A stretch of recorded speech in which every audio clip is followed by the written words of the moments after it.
So guys, obviously the big news for the day yesterday is the election. So we do have some results on that. We do have some stories that are all closely tied in together. So let's just jump into it. Let's start with a little bit of an interesting story. So MSNBC puts Florida governor race vote total graphic on screen a wee bit early. And when they mean by a wee bit early, they mean by over a day. So it's the kind of goof that folks scream about fake news will likely scream about. MSNBC this evening briefly put a graphic on the screen that showed vote counts for Florida gubernatorial race. I can't pronounce that. You know, the one being held tomorrow. Quick clarification here. A rather embarrassing all-in host Chris Hayes told viewers, "Just want to say earlier this hour, we showed a graphic of the Florida gubernatorial race, I might be mispronouncing, may have caught your eye because our system had inadvertently populated some test numbers. Obviously, we do not know any of the vote totals here the night before the election. It was a misfire. Don't worry, we're pretty confused when I saw it up there myself." And of course, MSNBC had Democrat Andrew Kalin leading the GOP Ron DeSantis by 0.6 of a percentage point with 99% of the ballots counted.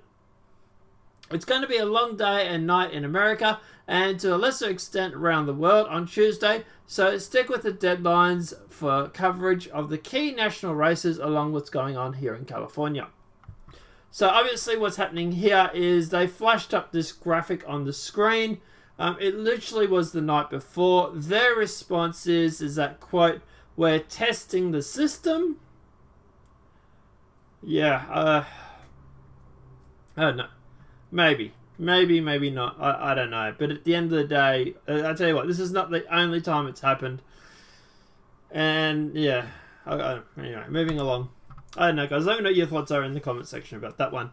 CNN Van Jones election results are heartbreaking. Yes, the blue wave that happened that never happened because it never turned up. It was more like a tide coming in than anything. But anyway, CNN political commentator Van Jones called the midterm election results heartbreaking on Tuesday night as Republicans won 2 key US Senate seats. So Republican Tennessee Representative Marsha Blackburn is projected to win her Senate race against Democrat Phil Bowden, while Republican Mike Bruen ousted Democrat incumbent Senator Joe Donnelly in Indiana.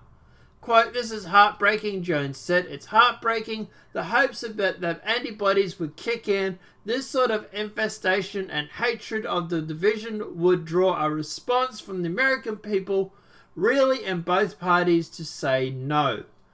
Quote, "That doesn't seem to be happening tonight," Jones admitted. "It's not a blue wave, but it's still a blue war. We've got to continue the fight forward."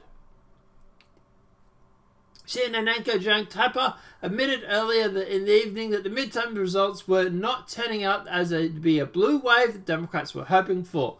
"This is entirely possible that Democrats will regain control of the House, but I have to say, when you look at what's going on here tonight, this is not a blue wave," Tapper said.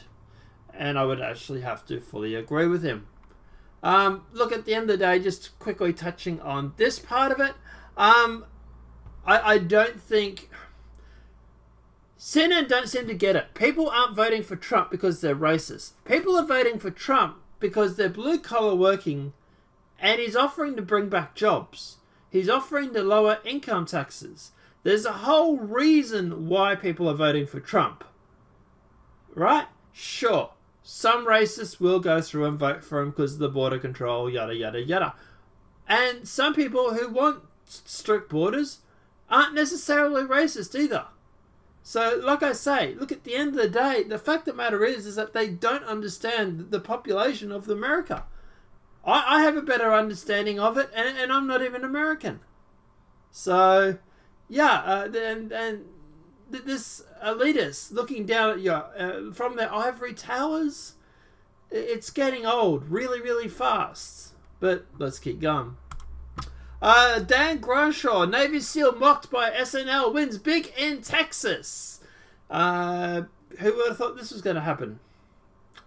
Dan Groshaw, a retired Navy SEAL, mocked by Saturday Night Live for wearing an eye patch, beats his Democrat rival by 8 points in Texas' 2nd Congressional District. The retired lieutenant commander, who served for 5 overseas deployments, 2 after an IDE blast in Afghanistan robbed him of a sight in his right eye, replaces retired Republican Ted Poe. President Trump won that district by 9.3 points in 2016, which means Groshaw did better than many in the GOP, as some saw big declines compared to 2016, which is not entirely, unrealistic.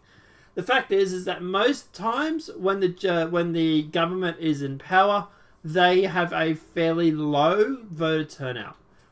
In fact, it's very, very common for the governing body to actually lose the House. This is not the first time it's happened. It won't be the last. It's happened to Bush. It happened to Obama, Clinton, I think even. So at the end of the day, it's not uncommon. Yeah, people get complacent. People go through and they think, hey, our guy's in charge. We don't need to worry about this. Meanwhile, the other people that aren't in power, they are worried about it. And they sit there and they think this is our chance to right the wrong. So they turn up in mass. During the week, Groshaw became a household name after performer Nick Davidson mocked his war wound on NBC's Saturday Night Live. During the weekend update segment on The Left Show, David showed the audience a photo of Groshaw wearing his eye patch and said he looked like a hitman in a porno movie, adding, quote, "I'm sorry, I know he lost his eye in war," or whatever. The backlash was immense. So Groshaw was praised for his measured response. In a tweet, he said, "I try hard not to offend. I try hard not to be offended. That being said, I hope NBC SNL recognizes that vets don't deserve to see their wounds as a punchline for bad jokes." He also then asked them to donate $1 million to veteran groups. So far, NBC has no comment on the offer. Alexandria Cortez, just before we jump into that, on this, I think the Saturday Night Live actually would have helped him with their race because he would have made them a household name. I think that skit that they did actually blew up in their face and helped him become popular. Alexandria Ocasio-Cortez, I always get that wrong, accuses ICE of human rights violations in victory speech. Yes, the girl that doesn't know how they're going to fund the social systems that she wants to bring through is now accusing ICE. Why did people vote for her? I have no idea. But Democrat Socialist Alexandria Cortez, I'm getting that wrong, 29, became the youngest woman elected to Congress on Tuesday evening in her victory speech. The Congresswoman-elect criticized U.S. Immigration and Customs Enforcement, or ICE, accusing the agency of committing human rights abuses. And she obviously doesn't know what she's talking about. NBC's News Project, the far-left candidate, would go to defend her Republican rival and St. John's University professor Anthony Pappas in New York's 14th Congressional District, with 77.4% of the votes counted. Alexandria Cortez shocked many in the New York politics, including herself, when she came out of the nowhere to defeat the 10-term Republican Joe Crowley in New York's Democrat congressional primary last spring. The victory made her the national face of young, disconnected Democrats, often women and minorities, trying to move their party to the left. She takes the record for the youngest woman elected to Congress from Representative Elijah Stephan, I might be mispronouncing, a Republican represented upstate New York, who was elected at age 30. Not a lot to say on that one. Moving along. So you're probably wondering what were the results of the election at the moment. And I think there's still 15 people 15 House seats that have to be counted. But at the moment, the Democrats have 223. They needed 218 for a majority. Republicans got 197. And the Republicans won the Senate seat with 51 over 46. They needed 51 to have the majority. There are still 3 Senate seats to be won, and it is possible that the GOP is actually going to get all those 3 as well, because they are, as far as I know, leading in the polls on those. So that should actually be 54 to 46. As for the Democrat for the House, I think that you find that the Republicans will pick up a few, and you might find that the Democrats will pick up 1 or 2. So yeah. Okay, so you're probably wondering about this. Okay, so what does this mean exactly? Okay, so can they go through and impeach Trump? Sort of, but not really. So they can call for an impeachment, and they can go through, but you need the actual Senate to do that, not just the House. So chances are Trump is fine at the moment. The House seats, obviously, you know, it's a loss to Trump for obviously not getting that, or for losing the House. But it is also the first time, or one of the very few times, that a government who was in power has actually increased their lead in the Senate. So while he might have lost the House, he did pick up the Senate. The Senate is a little bit more important, if you ask me. He can always go through, as far as I know, and rule with executive order. And if he does that, then that would be interesting to see, because the people that criticized Obama for doing it, well, now Trump's going to be, theoretically, could be doing it. I'll have to check on that. But my understanding he is. Let me know if I'm wrong in the comments section. But yeah, look, at the end of the day, obviously, look, the Democrats are going to make Trump's life a little bit harder. But here's the thing everybody's missing out. And this is the big point that everybody isn't realizing. The people that were elected under Trump for Republicans were all on the Trump train. You know, we had a few people that would switch, cross the branch, you know, Jeff Flake. They're all gone. The majority of people that are in the House or Senate or whatever it may be are Trumpsters.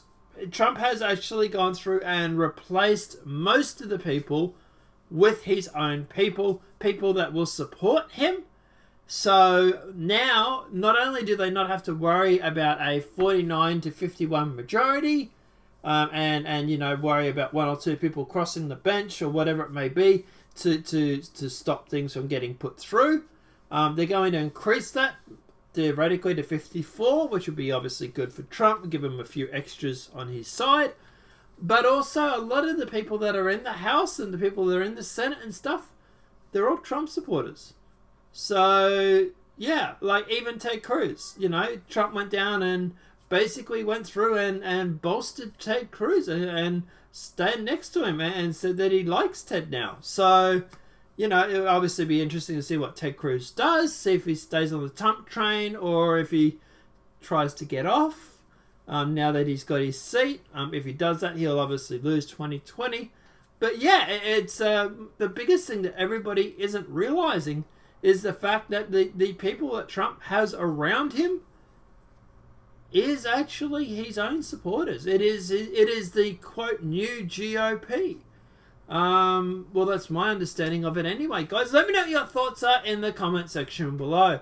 Do you think I'm wrong about this? Are there some of the old guards still left that I've missed?